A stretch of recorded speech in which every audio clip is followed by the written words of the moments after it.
casais! Olá, povo, tudo bem? Estamos aqui então para mais uma aula e essa aula teve início na semana passada.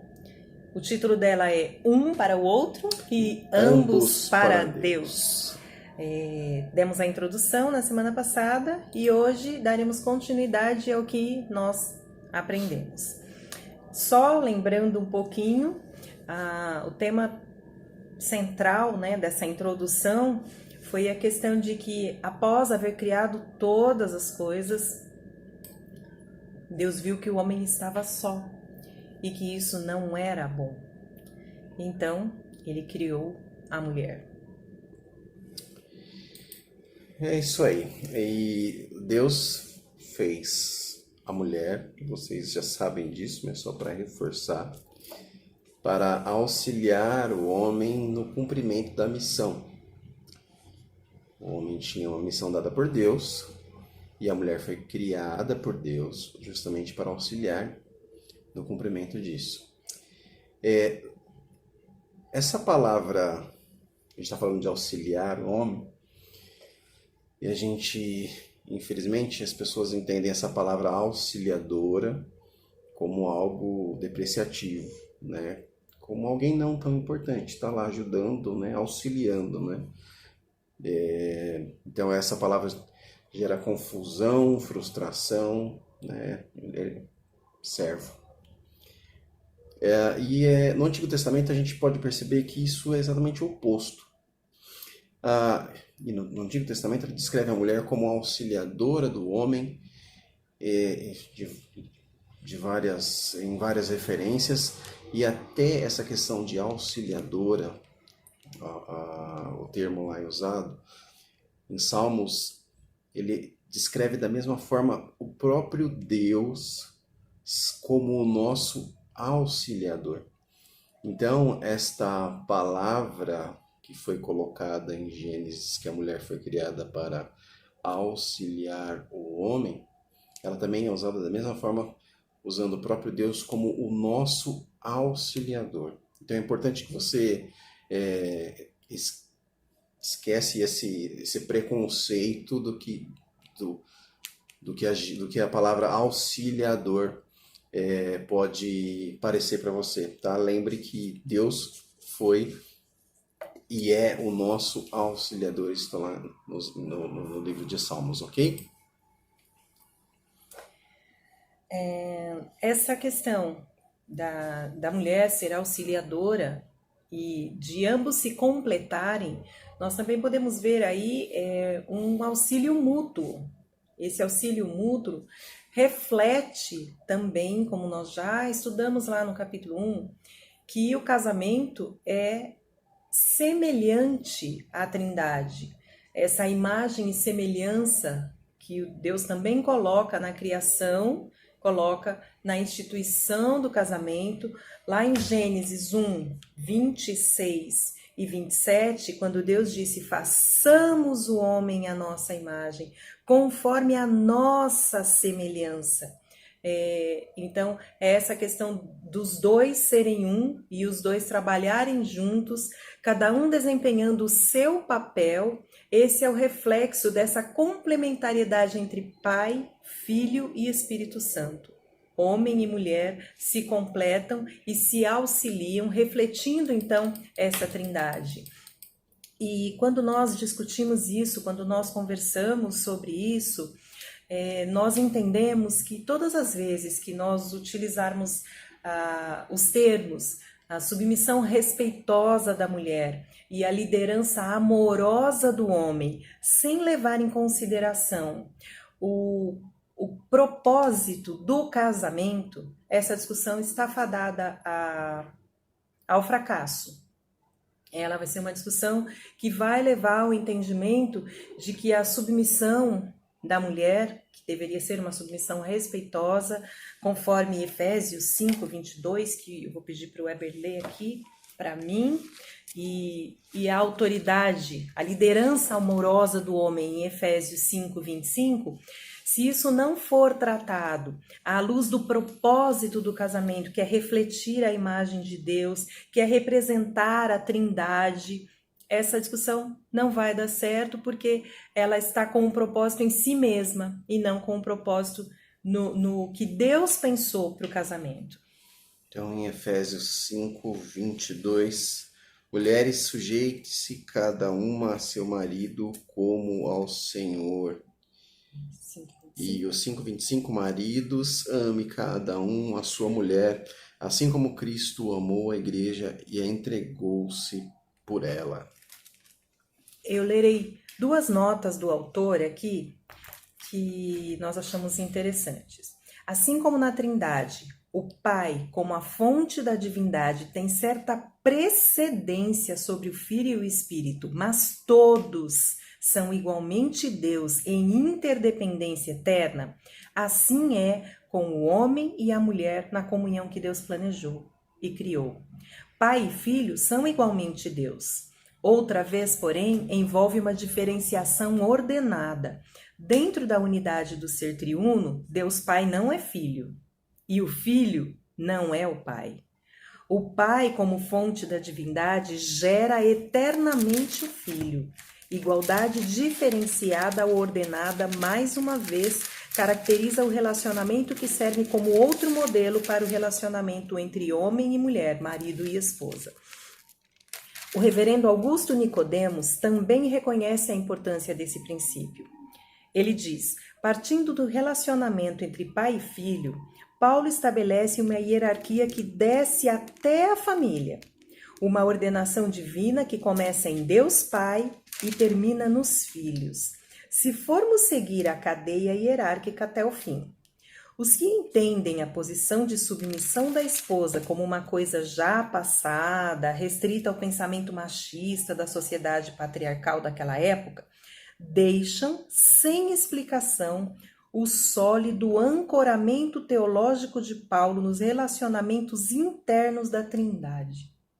Enquanto a Trindade for o que é, o princípio de subordinação ao cabeça permanece válido para o casamento. Amém. Quando nós entendemos e cumprimos os nossos papéis,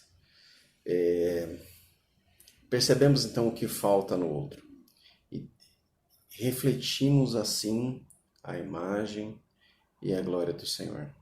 Nós temos uma aula no curso Casados para Sempre específica sobre os papéis do marido e da esposa.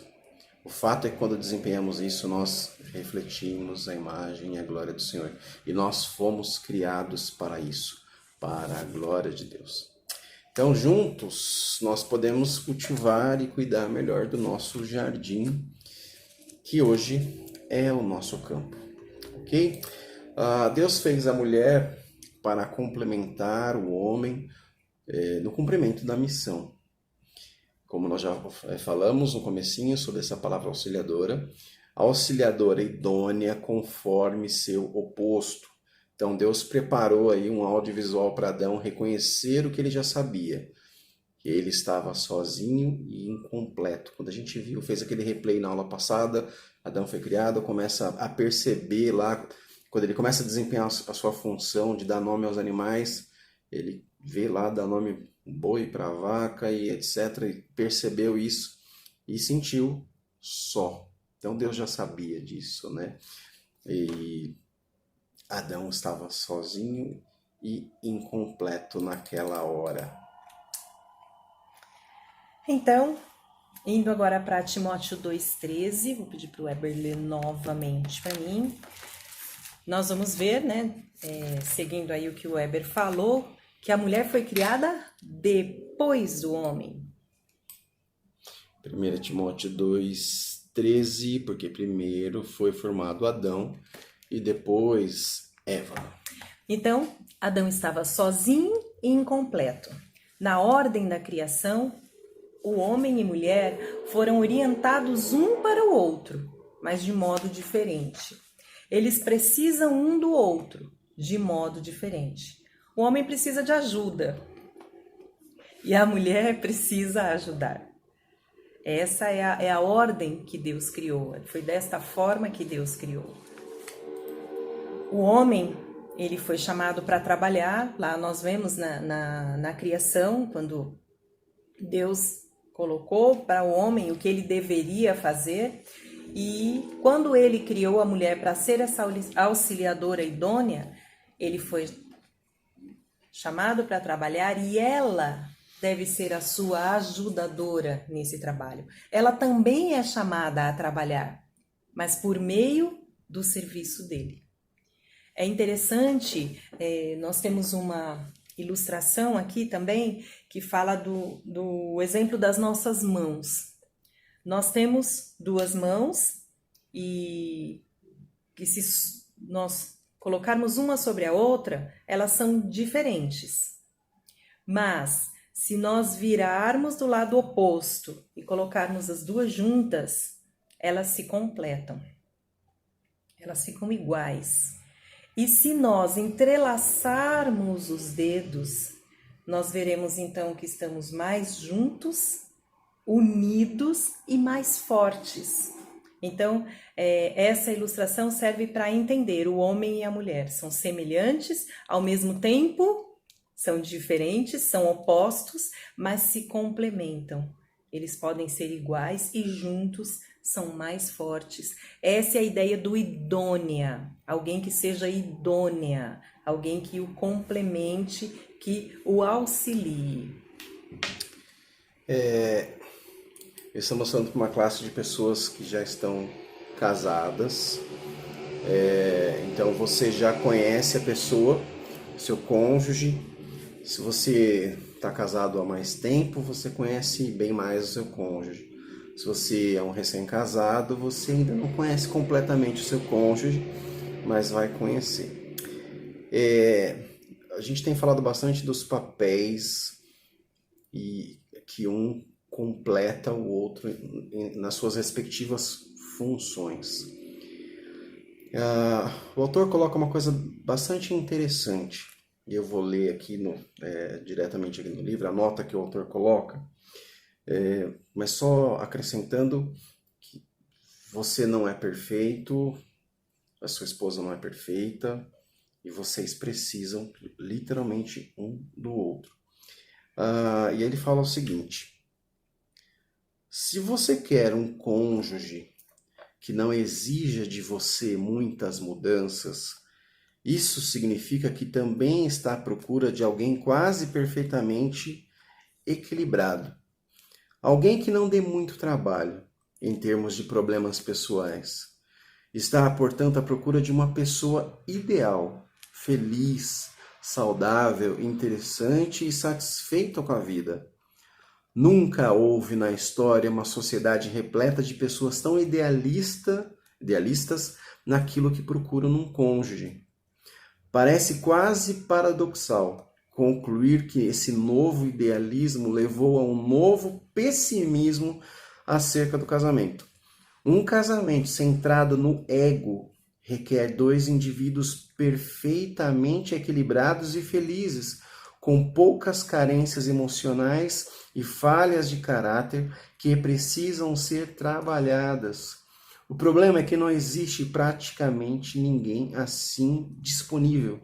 Além disso, nós temos de reconhecer que no momento em que você se casa com alguém, você e seu cônjuge começam a sofrer mudanças profundas. E não há como saber de antemão quais serão essas mudanças.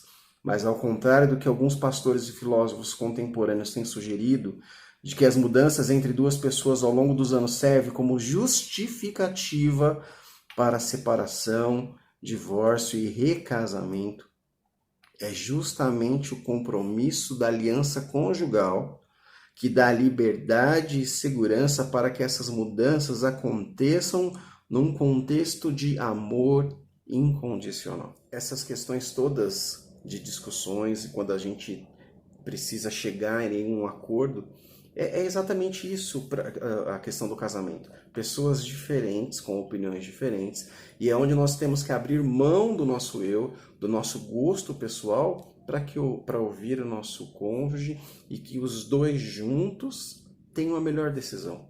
É assim. Então, os inúmeros divórcios e confusões dentro do casamento são porque as pessoas simplesmente querem fazer as coisas da sua própria maneira. E aí você tem duas pessoas que até decidem não se separar, mas você tem duas pessoas fazendo a mesma coisa no relacionamento. E não é assim que a palavra de Deus ensina. São duas pessoas diferentes com funções e papéis diferentes. Você precisa entender a sua função e o seu papel dentro do seu lar. Ao longo dos anos, você passa por fases em que precisa aprender a amar um indivíduo com o qual você não se casou. Alguém que, em certos aspectos, é um desconhecido. Você terá de fazer mudanças que não deseja, e seu cônjuge também. No devido tempo, a jornada pode levá-los a um casamento sólido, terno e cheio de alegria. Mas isso não acontece porque você se casou com alguém perfeitamente compatível. Essa pessoa não existe. Não existe, não existe, não existe, não existe, não existe. Bom domingo, gente. Até a próxima aula. Nós deixaremos aqui, ao final do vídeo, um slide com algumas questões que o autor sugere que o casal converse sobre elas, que o casal discuta, sempre, claro, com base na palavra de Deus em primeiro lugar e com tudo que foi estudado até agora aqui. Tenhamos um bom domingo, um domingo abençoado. Parabéns pro meu marido Eber, que é aniversário dele hoje. Tô fazendo um churrascão. Tá bom, gente? E até a próxima, se Até Deus mais, permitir. gente. Deus abençoe.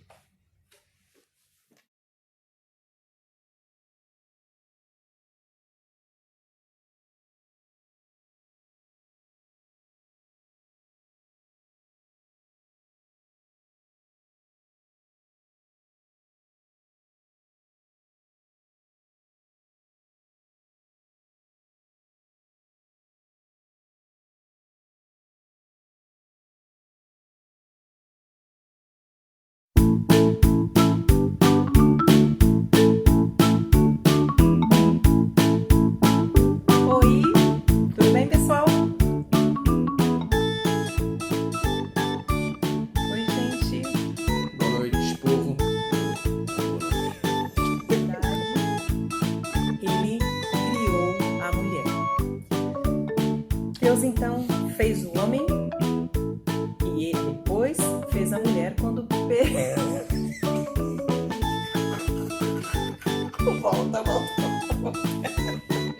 Eu penso em fazer de forma e a Sandra pensa em fazer de outra forma e chegou a pizza, chegou agora, a gente vai interromper essa aula e ele não para de tocar.